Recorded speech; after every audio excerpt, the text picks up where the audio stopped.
আমি পরিষ্কারভাবে একটা কথা বলি, যদি আজকে খাদ্য দপ্তরের দুর্নীতির জন্য খাদ্যমন্ত্রীকে জিজ্ঞাসাবাদ করা যায়, তাকে জেলে পড়া যায়, যদি শিক্ষা দপ্তরের দুর্নীতির জন্যে শিক্ষামন্ত্রীকে জেলে পড়া যায়, তাকে জিজ্ঞাসাবাদ করা যায়, তাহলে অন্তত স্বাস্থ্য দপ্তরে এই যে দুর্নীতি, যেগুলো প্রমাণিত দুর্নীতি, তার জন্য কেন স্বাস্থ্যমন্ত্রীকে জিজ্ঞাসাবাদ করা যাবে না, বা তাকে দরকার পড়লে কেন জেলে পড়া যাবে না? আমি জানি না এই দাবিটা কেন উঠছে না। যেখানে দেখা যাচ্ছে তথ্য প্রমাণ লোপাট হয়েছে, এবং সেখানে সেরকম ক্ষেত্রে তাদের তো ছাত্রদের দাবি খুব জাস্টিফাইড দাবি, সেখানে অন্তত স্বাস্থ্য শিক্ষা অধিকর্তা বা স্বাস্থ্য অধিকর্তা এবং পুলিশ কমিশনারকে তারা তো সাসপেনশন তক্ষুনি তারা করে যেতে পারে। মনে রাখবেন, কিন্তু সাসপেনশন কিন্তু কোনো শাস্তি নয়। সাসপেনশন মানে শুধু জায়গা থেকে তাকে সরিয়ে দেওয়া, পরবর্তীকালে যা বিচার হওয়ার হবে সেটা তো উনি করতেই পারতেন। উনি এটাকে শুধু শুধু একটা প্রেস্টিজ ইস্যুতে নিয়ে যাচ্ছেন, এবং নিয়ে গিয়ে এমন একটা পর্যায়ে নিয়ে যাচ্ছেন, আমরা সন্দেহ করি যে এর পিছনে কোনো বদ মতলব আছে।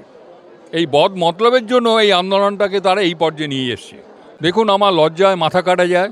আমি আরজিকর মেডিকেল কলেজের একজন প্রাক্তন ছাত্র। আরজিকরে আমি অধ্যাপনা করেছি, আমি ডিপার্টমেন্টাল বিভাগীয় প্রধান ছিলাম, যদিও আরজিকরে আমি কখনো প্রিন্সিপাল ছিলাম না, অন্য কলেজের প্রিন্সিপাল। লজ্জায় মাথা কাটা যাচ্ছে, বিশ্বাস করুন। আর কাউকে পরিচয় দেওয়ার মতন আগে একটা শ্লাঘা অনুভব করতাম, এখন অনুভব করি না। এখন মনে হয় যে এই জীবন নানা খাই বোধ হয় ভালো। লজ্জায় মরে যাই আমি। উনি কিছু জানতেন না যদি বলা হয়, তাহলে বলতে হবে যে উনি কি অন্ধ? সূর্যটা কি পূর্ব দিক দিয়ে ওঠে কি না সেটা উনি জানেন তো? উনি জানতেন না মানে? এই যে মিস্টার আক্তার আলী গত বছর যখন নাকি করেন, তখন কি উনি জানতেন না? তখনই জানতেন। সুশান্ত রায়কে উনি চেনেন না, সুদীপ্ত রায়কে চেনে না। আমরা আরজিকরের এক্স স্টুডেন্ট।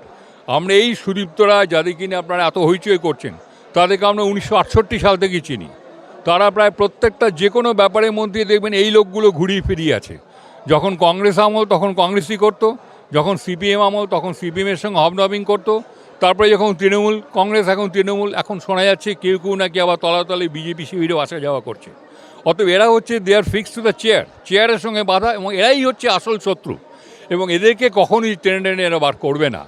এদের যদি কয়েকটাকে শাস্তি দেওয়া যেত, তাহলে বোধ আজকে এই পরিণতি হতো না। বোধ হয় তা নয়, সম্ভবত পেছনে বদবুদ্ধি আছে। আমি আবারও বলছি, কারণ 17 তারিখে সুপ্রিম কোর্ট তাকে জানতে চাইবে আপনি কি করেছেন। তিনি ভিকটিম কার্ড প্লে করবেন, তার কারণ তিনি সুন্দর সাজিয়ে গুছিয়ে কিন্তু ছবি তুলেছেন। উনি একা বসে আছেন আর 32টা চেয়ার ফাঁকা। তিনি গিয়ে ওখানে কার্ড প্লে করবেন যে হুজুর দেখুন, আমি তো ডেকেছি, আমার তো কোনো দোষ নেই, আমি ডেকেছি, ছেলেরা আসেনি।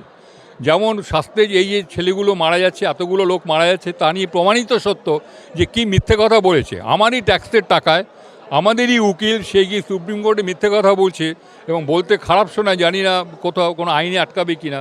এবং প্রধান বিচারপতি তার কথার উপর নির্ভর করে আমাদের ওপর রাইডার চাপিয়ে দেওয়া হচ্ছে ছাত্রদের ওপর, যেই ছাত্ররা হচ্ছে তার ছেলে মেয়ের মতন। আমারই ছেলে মেয়ে আছে। ছাত্ররা যদি ভুল করেও থাকে তাহলে কেউ মাপ করা যায়। সেখানে দেখা যাচ্ছে ছাত্ররা কোথাও কোনো ভুল করেনি, এবং ছাত্রদের ওপর দোষগুলো চাপিয়ে দিচ্ছে সবাই মিলে, মিলিতভাবে ছাত্রদেরকে পিছনে সবাই লেগেছে। উনি পদত্যাগ করতে রাজি আছেন, এটা আমরা বিশ্বাস করি না। আমি অন্তত বিশ্বাস করি না। আমার যতদূর, এবং আপনাকে তথ্যের জন্য জানাই, আমি কোনো একটা সময় স্বাস্থ্য ভবনে বিশেষ সচিব ছিলাম, স্পেশাল সেক্রেটারি পদেও কাজ করে গেছি, তার সঙ্গে সরাসরি একসঙ্গে কাজ করেছি। আমি যতদূর বুঝি বা যতদূর জানি, তিনি ভীষণ ইগোইস্টিক।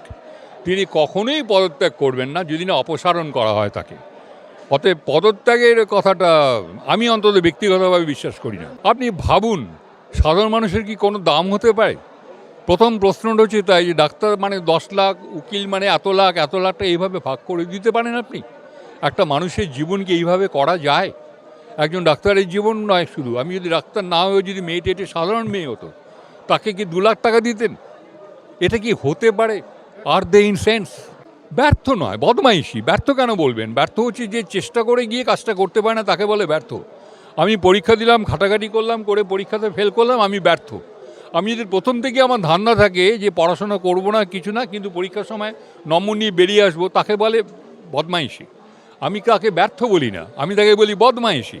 প্রথম থেকে উনি জানেন না, সুশান্ত রায়কে উনি চেনেন না, শ্যামাপদ দাসকে উনি চেনেন না।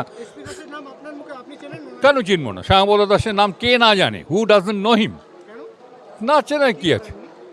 শ্যামাপদ দাস কী করেন? আচ্ছা, এগুলো আর মুখ দিয়ে কেন বলাবেন? শ্যামাপদ দাস সবাই জানে যে তিনি স্বাস্থ্য দপ্তর চালান।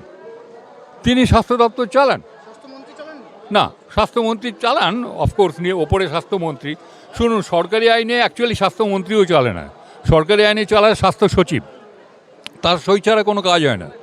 কিন্তু তার আগেও তো অন্যান্য জিনিস তৈরি হয়, তার আগে সিদ্ধান্ত হয়, সিদ্ধান্তটা কোথায় হয়? কে না জানে শ্যামাপদ দাসের কথা, সুশান্ত রায়ের কথা, সুদীপ্ত রায়ের কথা, এরা সব সিনিয়র লোক।